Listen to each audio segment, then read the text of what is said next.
ఆపలేరు. Nobody can stop this flow. Hallelujah, hallelujah, amen, amen, hallelujah. రండి వెళ్దాం 2వ కొరింథీయులకు రాసిన పత్రిక, 2వ కొరింథీయులకు రాసిన పత్రిక 6వ అధ్యాయంకి వెళ్దాం. 6వ అధ్యాయం మొదటిగా మనం 14వ వచనం నుండి 16వ వచనం వరకు చదువుకుందాం. 14 నుండి 16 వరకు. 2వ కొరింథీయులకు రాసిన పత్రిక 6వ అధ్యాయము 14వ వచనం నుండి 16వ వచనం వరకు. 16 అండి. అవునండి. మీరు అవిశ్వాసులతో జోడుగా ఉండకుడి. నీతికి దుర్నీతితో ఏమి సాంగత్యము? వెలుగునకు చీకటితో ఏమి పొత్తు? క్రీస్తునకు బెలియాలుతో ఏమి సంబంధము? అవిశ్వాసితో విశ్వాసికి పాలెక్కడిది? దేవుని ఆలయమునకు విగ్రహములతో ఏమి పొందిక? మనము జీవము గల దేవుని ఆలయమై ఉన్నాము. అందుకు దేవుడు ఇలాగు సెలవిచ్చుచున్నాడు, సంచరించును.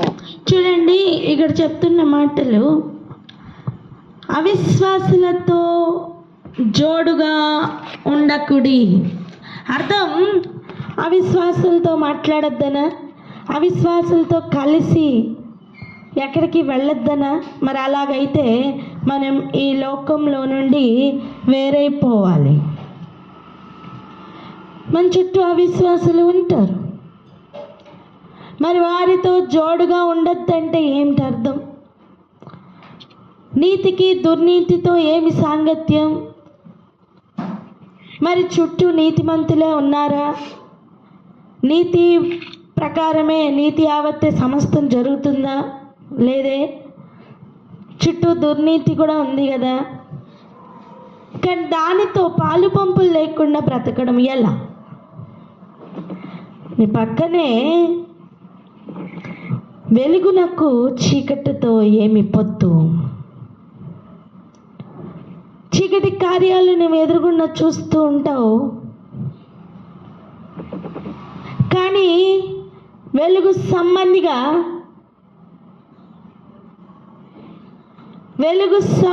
బ్రతకవలసిన బ్రతుకులు చీకటితో పొత్తులు పెట్టుకుని కొట్టుకుని పోతున్న అనుభవాలు ఉన్నాయి. కనుకనే ఆనాడు హెచ్చరించిన అదే పౌలు గారు రాసిన మాటలు ఇంకా బలంగా ఈరోజు హెచ్చరిస్తూ ఉన్నాయి.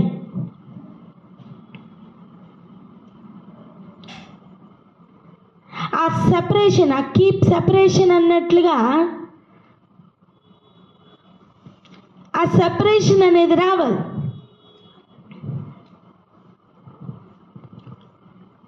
క్రీస్తునకు బెలియాలతో ఏమి సంబంధం?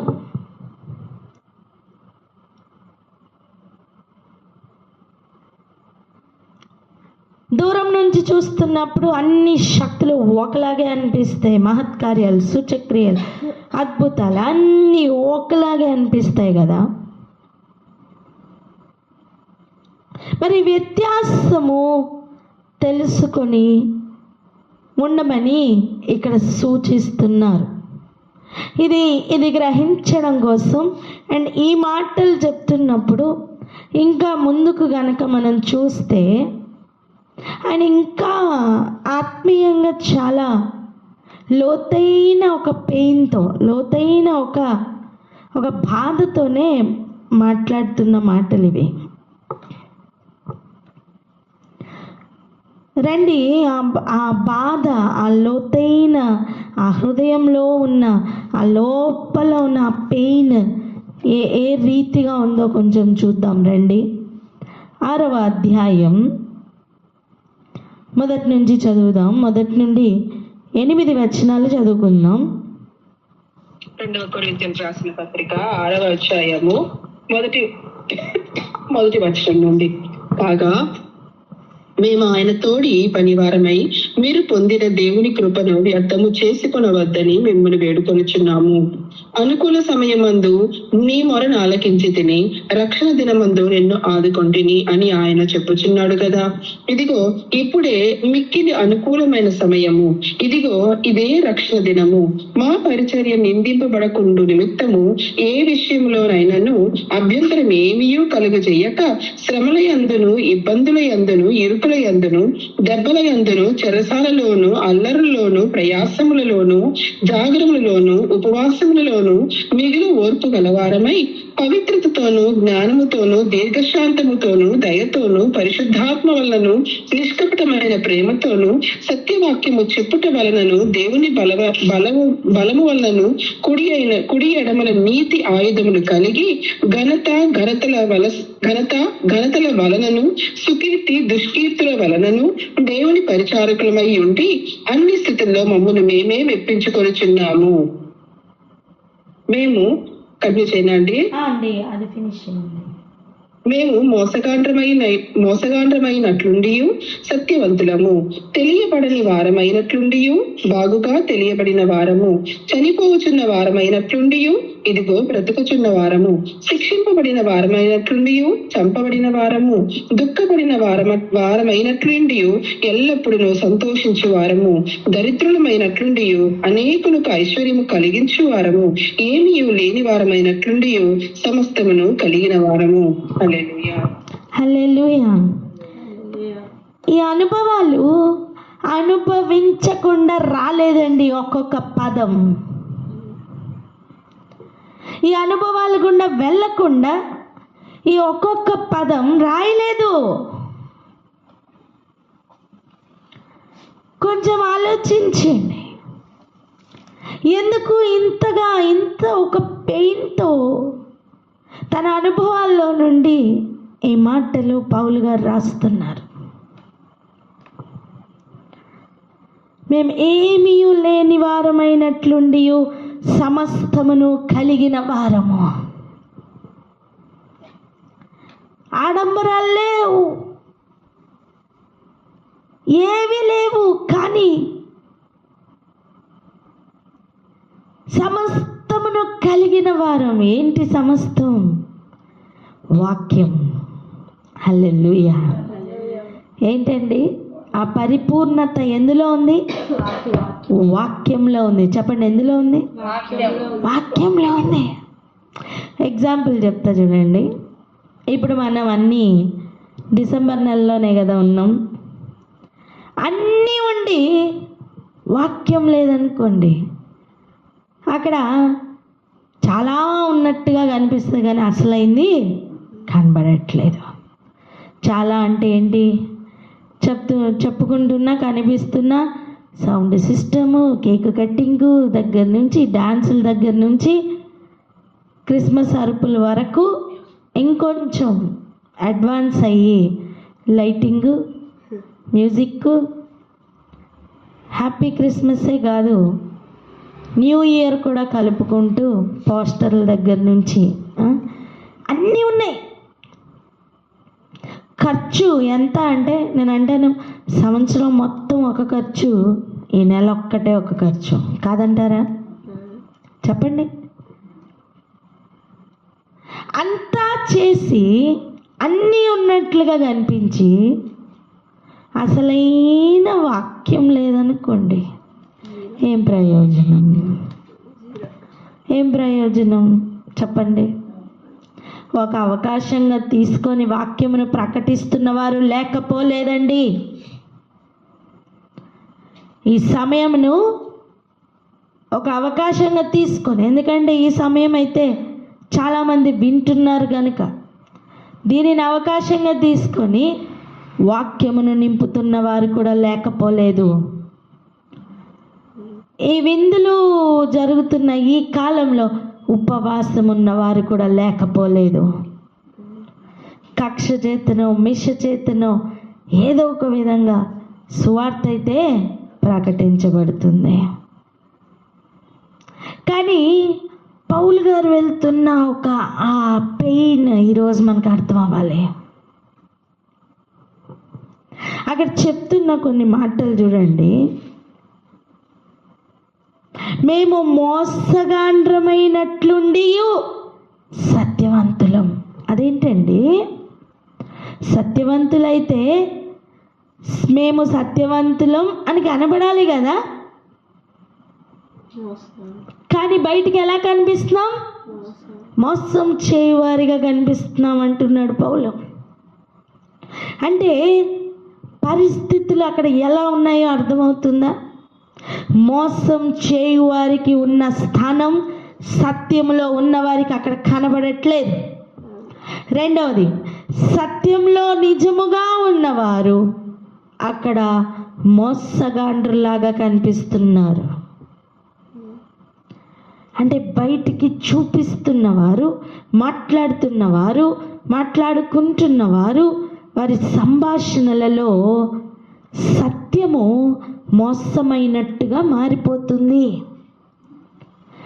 అదే ఏరియాలో మోసము సత్యమైనట్లుగా చలామణి అవుతుంది. ఈ ప్రాబ్లం ఈనాడు ఒక్కటే కాదు, ఆనాడు కూడా అదే ఉంది. కొరింథీ సంఘంలో కూడా అదే ఇష్యూ.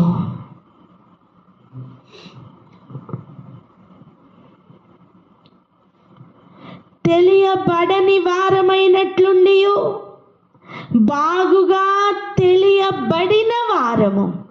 ఏంటండి అది? మీకు అర్థమవుతుందా? అర్థమైతే అర్థమైందని చెప్తారా? గ్రహిస్తున్నారా? మాకేం అర్థం రావట్లేదండి, ఎందుకు ఇలా చేస్తున్నారు, ఎందుకు ఇలా ఉంటున్నారు అని కొన్నిసార్లు మనం మాట్లాడుకుంటూ ఉంటాం కదా మాటల్లో కదా. పౌలు గారు చెప్తున్న మాట చూడండి, మేము ఏమీ అర్థం కాలేనట్టుగా అనిపిస్తున్నాం, కానీ బాగుగా అర్థమైన వారమే, బాగుగా తెలియబడిన వారమే. వాక్యంలోకి వస్తేనే కమాన్ ఈ ప్రయాణం చేద్దాం. పక్కవారితో ఇలా తట్టి చెప్పండి, కొంచెం ప్రయాణం చేద్దామని. హల్లెలూయా. పక్కవారిని తట్టి చెప్పండి, కొంచెం విను అని. పక్కవారితో కలిసి చెప్పండి, అయ్యా కొంచెం వినయ్యా అని చెప్పండి. ఇటుపక్క తిరిగి చెప్పండి, అమ్మ కొంచెం విను అని. చెప్తున్నారా? ఏం వినపడట్లే మాకు. చెప్తున్నారా? హల్లెలూయా, స్తోత్రం. ఇక్కడ కొంచెం ఈ లోతైన భావం మనకు అర్థం అవ్వాలా. సత్యము అబద్ధం చేతిలో ఉన్నట్టుగా కనిపిస్తుంది అన్నమాట. న్యాయము న్యాయమైనట్లుగా బయటికి రావట్లా. న్యాయమే జరుగుతున్నా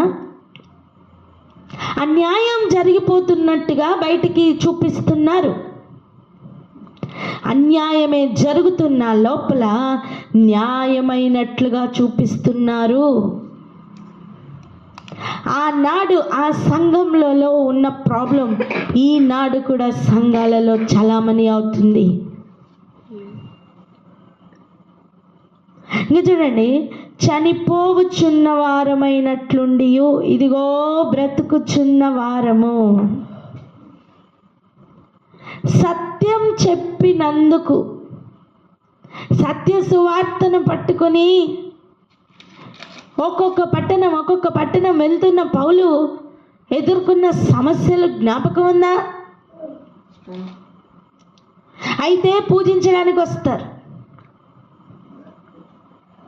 అయ్యో మమ్మల్ని పూజించద్దు, పూజింపవలసిన వారు లేదా పూజకు తగినవాడు మేము కాదు దేవుడు అని చెప్పితే అదే నోర్లు అదే చేతులు కొట్టడానికి వస్తారు.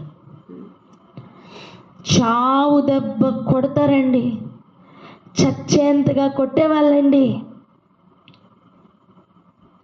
మళ్ళీ టెస్ట్ చేసి చచ్చిపోతాడులే అని వదిలేసి వెళ్ళిపోయిన సందర్భాలు ఎన్నో. ఇంక అయిపోయాడు వీడు అన్నట్లుగా ఎన్నోసార్లు. ఆ రోజు ఫిజికల్గా తన్నులు తిన్నా, ఈరోజు చూడండి ఎంత ఉజ్జీవంతో కొన్ని పనులు స్టార్ట్ చేస్తున్నావు. అలా చావు దెబ్బ తిన్నట్లుగా ఆటంకాలతో ఆగిపోయి, ఈ ఆటంకాలు వచ్చు కొలది ఆగిపోవడం కాదు, నువ్వు ఇంకా ప్రబలాల. హల్లెలూయా. నువ్వు ఎలా వ్యాపించాలో తెలుసా? నీకు ఆయుధాలు ఏంటో తెలుసా? కుడి ఎడమల నీతి ఉండాలి. చెప్పండి, కుడి ఎడమల నీతి ఉండాలి. పలుకుతారా? కుడి ఎడమల నీతి ఉండాలని. కుడి ఎడమల నీతి ఉండాలి. మనము రక్షణ కవచం లేదా ఆయుధములు ధరించుకున్నట్లుగా సర్వాంగ కవచం చూస్తున్నప్పుడు నీతి ఎక్కడుంది? మైమరువుగా కనిపిస్తుంది, అంతేనా? లైఫ్ జాకెట్గా కనిపిస్తుంది కదా. పౌలు ఇక్కడ చెప్తున్న మాట చూడండి, కుడి ఎడమల నీతి ఆయుధములు పట్టుకున్నామని. హల్లెలూయా. అర్థం? యాక్చువల్గా కుడి ఎడమలు ఏం పట్టుకుంటున్నాం? అటు వాక్యం, ఇటు విశ్వాసం అనే డాలు. అవునా? పలకరే. వాక్యం విశ్వాసం అనే డాలు పట్టుకున్నట్టుగా ముందుకు వెళ్తున్నట్టుగా మనకు కనిపించింది కదా. ఇది ఇంకొంచెం లెవెల్ మారుతుంది. ఎట్లా తెలుసా? వాక్యము విశ్వాసమే, కానీ అమలు చేస్తుంది మాత్రం నీతి ఆవత్తు. యాడెడ్ ఆయుధాలు అన్నమాట. ఏంటి?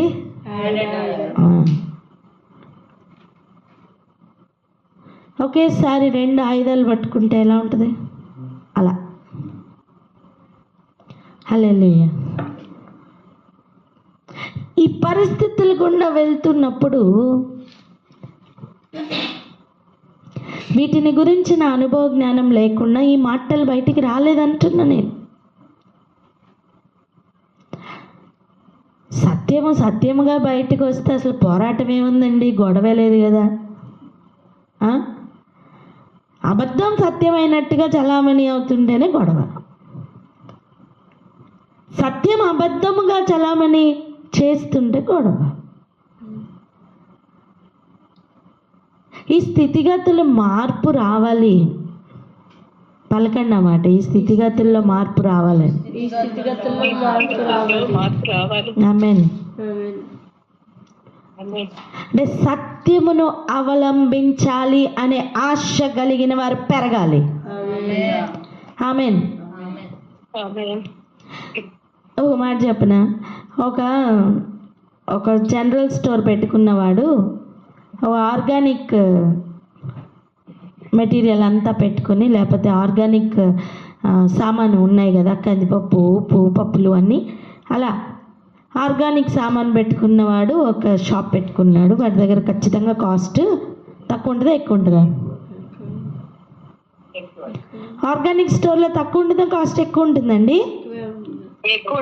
ఎక్కువ ఉంటుంది. సో వేళ తక్కువ చెల్లించాలా ఎక్కువ చెల్లించాలా? ఎక్కువ చెల్లించాలి. ఓకేనా? ఇప్పుడు ఆర్గానిక్ స్టోర్ ఉంది, పక్కనే నార్మల్ స్టోర్ కూడా ఉంది. ఎక్కువ మంది దేనిని ఆశపడతారు? ఎందుకు? చవక బేరం. ఏంటి? చవక బేరం.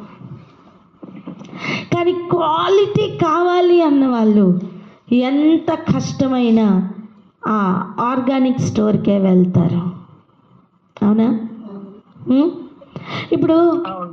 ఇప్పుడు మీరు గమనించండి, ఎక్కువ మంది వెళ్తున్నదేమో నార్మల్ స్టోర్కే, తక్కువ మంది వెళ్తున్నదేమో ఈ ఆర్గానిక్ స్టోర్కి. ఇప్పుడు ఆర్గానిక్ స్టోర్కి ఎక్కువ బ్రాంచ్లు అవుతాయా? అవతల దానికి ఎక్కువ బ్రాంచ్లు అవుతాయా? జనరల్ స్టోర్కే ఎక్కువ బ్రాంచ్లు అవుతాయి. గమనిస్తున్నారా? సో ఫేమస్ ఏదవుతుంది? ఆ జనరల్ స్టోరే ఫేమస్ అవుతుంది. నాసి రకందే ఎక్కువ ఫేమస్ అవుతుంది. అవునా? ఇప్పుడు ఆర్గానిక్ స్టోర్ వాడు చెప్పుకుంటూ ఉంటాడు ఏమని? మేమే సత్యము, మేమే మంచిగా ఉంటుంది, మా స్టోర్లో ఉన్నదే నాణ్యమైనది, స్టాండర్డ్ అయితే ఇదే హై స్టాండర్డ్, క్వాలిటీ అయితే ఇదే హై క్వాలిటీ అని చెప్తే కొత్తగా వచ్చిన వాడు ఏమంటాడు, మేము అక్కడ చూసాం, ఇక్కడ చూసాం, అక్కడ చూసాం, ఇక్కడ చూసాం, ఎక్కడైనా సరే ఆ జనరల్ స్టోర్ పేర్లే ఎక్కువ ఉన్నాయి, సో ఫేమస్ వాళ్ళే, మీరు కాదు అని వెళ్తాడు. కానీ ఆ లోపల ఆశ ఉన్నవాడు ఒకడు బయలుదేరాడు అనుకోండి, ఏం ఆశ? నాణ్యత గురించి, క్వాలిటీ గురించి ఉన్న ఆశ ఉన్నవాడు బయలుదేరాడు అనుకోండి, ఎంత దూరమైన వెతుక్కుంటూ ఈ నాణ్యమైన సరుకు దొరుకుతున్న దగ్గరికి వెళ్తాడా వెళ్ళడా? చెప్పండి, వెళ్తాడా వెళ్ళడా? మీరు తర్వాత ఈ అధ్యాయం అంతా చదువుకోండి. అలా నాణ్యమైన సరుకు వెతుకుతున్న వారి కొరకు రాస్తున్న మాటలు ఇవి. హల్లెలూయా. మేము అబద్ధికులుగా కనిపిస్తున్నాం కానీ మేము సత్యవంతులం అంటున్నాడండి పౌలు. ఒక ఆర్గానిక్ స్టోర్ ఉన్నవాడు కనుక ఈ కాంపిటేటివ్ వరల్డ్లోకి బయటకు వచ్చి చెప్పుకుంటుంటే ఎలా ఉంటుందో అలా కష్టపడి చెప్పుకుంటున్నాడండి ఈరోజు పౌలు ఈ మాటల్లో. వింటున్నారా? బయటికి కందిపప్పే కానీ లోపల సరుకులో తేడా ఉంది.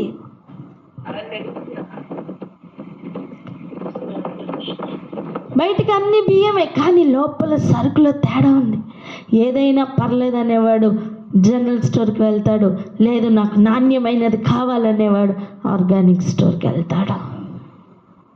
అమ్మా, కడుపుకి ఆహారమైన దానికే అంత నాణ్యత వెతుక్కాల్సిన అవసరం ఉన్న రోజుల్లో ఉంటే మరి ఆత్మకి ఆహారమైన వాక్యం నిమిత్తం కొంచెం ప్రయాస వద్దా?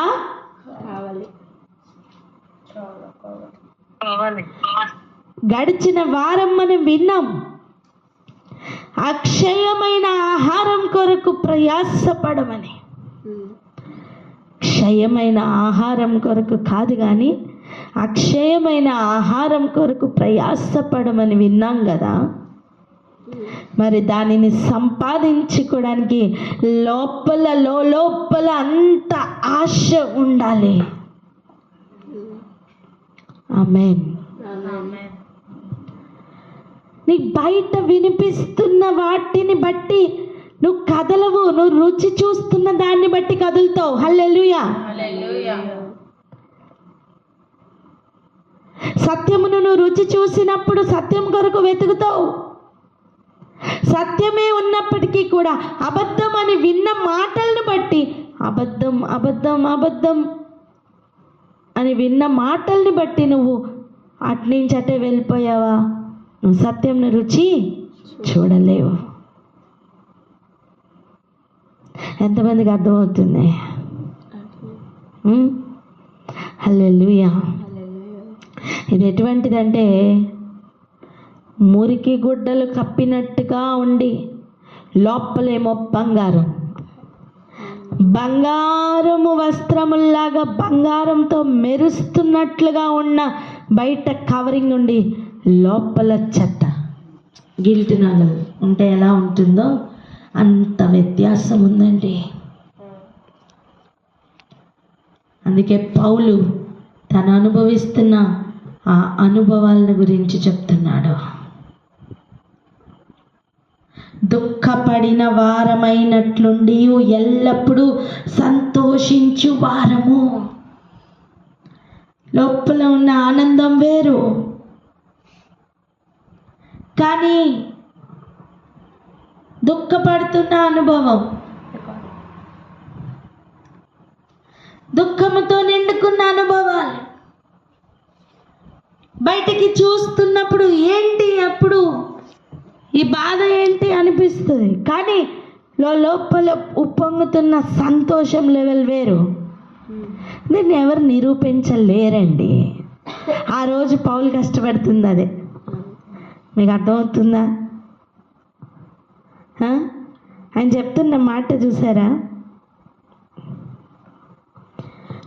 3వ వచనం, మా పరిచర్య నిందింపబడకుండు నిమిత్తము ఏ విషయంలోనైనను అభ్యంతరమేమీ కలుగ చేయక శ్రమల యందును, ఇబ్బందుల యందును, ఇరుకుల యందును, దెబ్బల యందును, చెరసాలల్లోను, అల్లర్లలోను, ప్రయాసముల్లోను, జాగరముల్లోను, ఉపవాసముల్లోను మిగుల ఓర్పు గలవారమై పవిత్రతతోనూ, జ్ఞానముతోనూ, దీర్ఘశాంతముతోనూ, దయతోనూ, పరిశుద్ధాత్మ వలనను, నిష్కపటమైన ప్రేమతోనూ, సత్యవాక్యము చెప్పుట వలనను, దేవుని బలము వలనను, కుడి ఎడమల నీతి ఆయుధములను కలిగి. హల్లెలూయా. అసలు ఒక్కొక్క పదములో అనుభవిస్తున్న వారు ఉంటే స్తుతించకుండా ఉండలేరు తెలుసా. హల్లెలూయా. ఈ ప్రయాణం గుండా వెళ్తుంటే అప్పుడు అర్థమవుతుంది. నిజానికి సత్యం కొరకు నిలబడితే ఈ ప్రయాణమే ఉంటుంది. అర్థమవుతుందా? సత్యం కొరకు నిజంగా నిలబడితే ఈ ప్రయాణం ఉంటుంది, ఈ పోరాటం ఉంటుంది.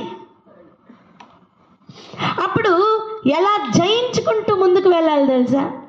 ఇటు అటు అటు ఇటు యుద్ధం చేసుకుంటూ ఎలా వెళ్ళాలో తెలుసా. నీతి ఆయుధాలుగా ధరించుకొని. హల్లెలూయా. ఓర్పు. సత్యవాక్యమే చెప్తున్నా అబద్ధం అంటారు. ఓర్పు చూపించు, అంతే, ముందుకు కదులు. హల్లెలూయా. ఆకలి కలిగిన వాడు తృప్తిపరచబడతాడు. నీతి కొరకు ఆకలి దప్పులు ఉన్నాయా, వాడు ఖచ్చితంగా అక్కడ తృప్తి పడతాడు. దుర్నీతి కొరకు ఆకలి దప్పులు ఉన్నాయా, అప్పుడు కూడా వాడు కూడా తృప్తిపరచబడతాడు. కానీ అంతంలో తెలుస్తుంది అది దుర్నీతి పరుడా నీతి పరుడా అని. లెక్కలు చూసుకొని 1001 ఉంది, అప్పుడు చూసుకుందాం అంటున్నారు ప్రభు. కానీ నేను చెప్పేది ఏంటంటే సమయం కొంచెమే ఉంది కదా. ఇలా డైవర్షన్లో పరిగెట్టుకొని పారిపోతూ ఉంటే కరెక్ట్గానే ఉన్నాం అనుకుంటూ వెళ్ళిపోతుండే ఫైనల్ రిజల్ట్ వచ్చేసరికి అయ్యో దుర్నీతిని సంపాదించుకుంటూ దుర్నీతిని నెరవేర్చుకుంటూ గడిపిన ఈ కాలం ఇప్పుడు నేను ఏమి చేతును అంటే వెనక్కి రావడానికి అవకాశం ఉండదు.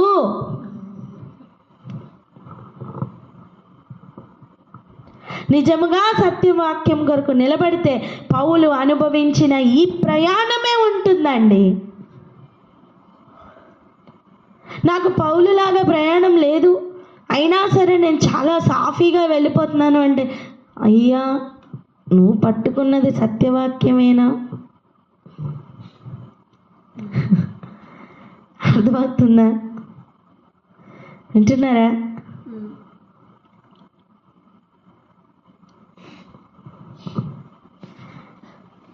గ్రహించు వారు గ్రహించుదురుగాక. ఆమేన్.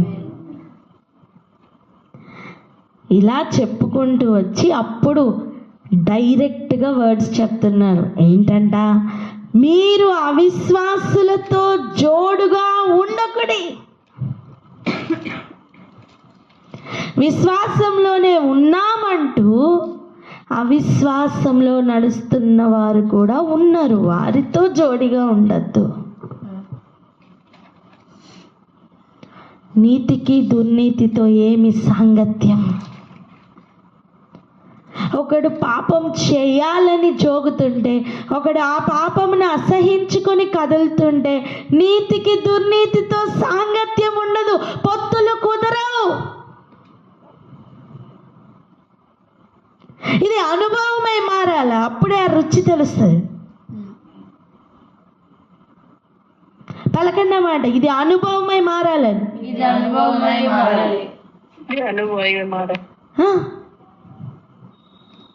అరే వెలుగు చీకటి గురించి మనం గడిచిన వారం విన్నాం కదా.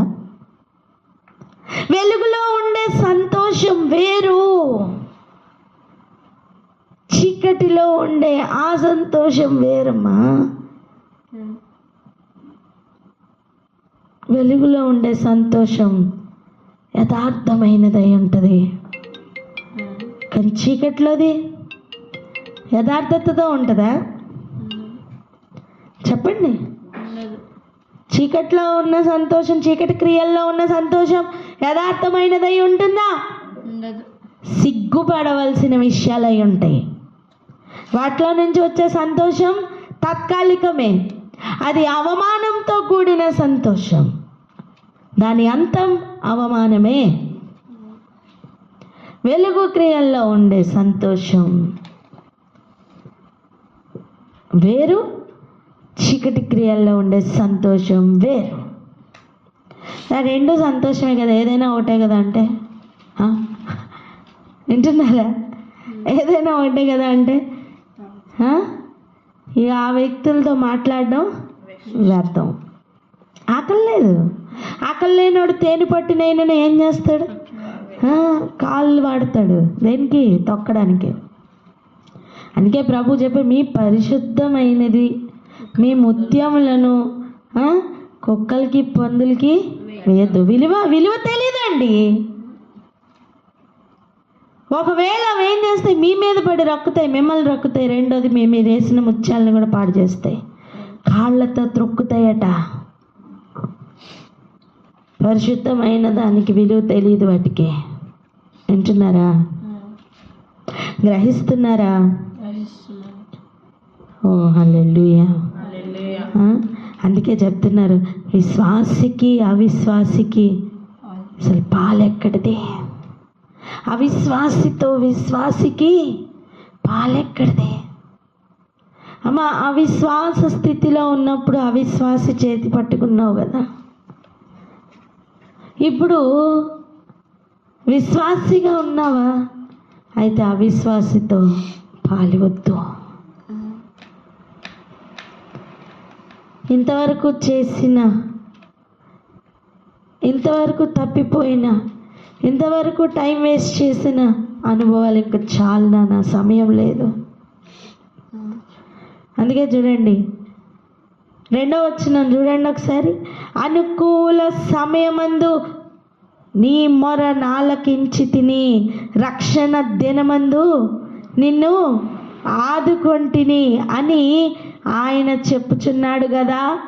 ఇదిగో ఇప్పుడే మిక్కిలి అనుకూల సమయం, ఇదిగో ఇదే రక్షణ దినం. హల్లెలూయా. ఫైనల్గా వినండి, ఇదే రక్షణ దినం. నశించుచున్న వారికి కొన్ని విషయాలు, సువార్త లేదా సిలువను గురించిన వార్త అంటే అర్థం సహిస్తున్న లెవెల్, మరణిస్తున్న లెవెల్ ఒకటి ఉంది, ఓర్పు పొందుకుంటున్న లెవెల్ ఒకటి ఉంది, రోజు రోజుకు దినదినము కూడా చచ్చిపోతున్న అనుభవం ఒకటి ఉంది. చూసారా? ఆ సిలువ అనుభవం, దాని గురించిన విషయాలు వెర్రితనంగా ఉంటాయి నశించిపోతున్న వారికి.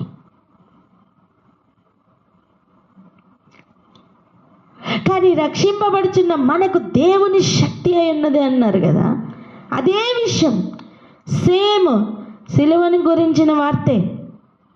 అదే వార్త నశించిపోతున్న వారికి వెర్రితనంగా ఉంటుంది, కానీ రక్షింపబడుచున్న వారికి దేవుని శక్తి అయి ఉంటుంది. నా కాడి సులువుగా ఉంటుంది, సిలువను మోసుకొని వెళ్ళమని చెప్తున్న ఆ అనుభవాలు ఉన్నాయి చూసారా, అవి ఇటువంటి అనుభవాలే. నువ్వు నిరూపించలేవు కదులు. ఆ రోజు పౌలంతటి వాడే నిరూపించలేకపోతున్నాడండి. నువ్వు నిరూపించాల్సిన అవసరం లేదు, కదులు. చెప్పు, వినకపోతే ఇట్స్ ఓకే, కదులు. నువ్వు కృంగిపోక అంటున్నాను నేను. పక్కవారితో చెప్పండి, నువ్వు కృంగిపోకు, నువ్వు కృంగిపోవద్దు. చెప్పాలి, గట్టిగా చెప్పాలి.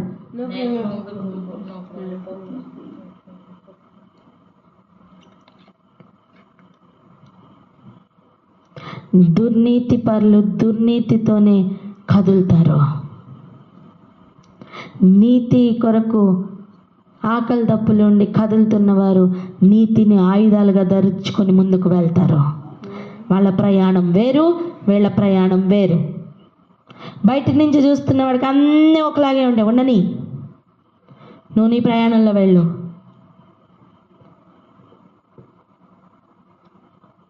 ఎంతమందికి అర్థమవుతుంది? ఈరోజు ఇక్కడ ఆగి ప్రార్థన చేసుకుందాం. ఆ పౌలు గారు పడుతున్న ఆ పెయిన్ ఈరోజు నీకు అర్థమవుతుందా? అయితే సత్యంలో ఉన్న పెయిన్ అదే, సత్యవాక్యంలో ఉన్న పెయిన్ అదే.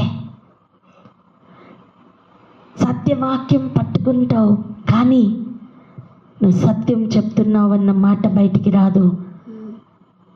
నువ్వే అబద్ధం అన్నట్లుగా బయట ప్రచారం జరుగుతుంది. అది ఈ లోకము చేస్తున్న మాయా వేషం. భయపడకు. ఆమేన్. ప్రతి ఒక్కరు కూడా వారి ప్రయాణాల్లో పరిపూర్ణత పొందుతూ కదులుతున్న అనుభవాలు ఇవన్నీ.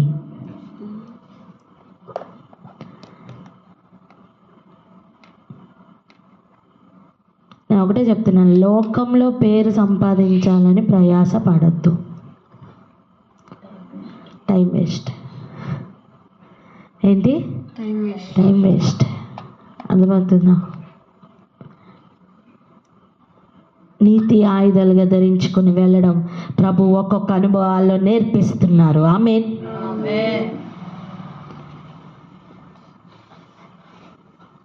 ఆ 3-4 వచనాల్లో చెప్పబడినట్లుగా ఆ అనుభవాలన్నిటి గుండా వెళ్ళుట మంచిది. ఈరోజు ఒకటే ప్రార్థన చేద్దాం. ఏమనంటే ఆ అనుభవాల గుండా వెళ్తున్న వాళ్ళకి మరి ఎక్కువ స్ట్రెంగ్త్ కావాలని ప్రార్థన చేద్దాం. అటువంటి అనుభవాల్లో వెళ్ళనంటున్న ప్రతి ఒక్క బిడ్డ గురించి ప్రార్థన చేద్దాం. వెళ్తున్న వారికి కావాల్సిన బలం, వెళ్ళబోతున్న వారికి రావాల్సిన బలం, అన్నిటి గురించి ప్రార్థన చేసుకుందాం. హల్లెలూయా. దాన్ని దాటిన వారిని బట్టి దేవునికి కృతజ్ఞతలు. నీతికి దుర్నీతితో ఏ సాంగత్యం లేదు. మనుషుల్ని మెప్పించాలని ప్రయత్నం చేసి అలసిపోవద్దు. సమయం లేదమ్మా, ముందుకు కదలవలసిన సమయం ఇది. ప్రార్థన చేసుకుందాం అక్క.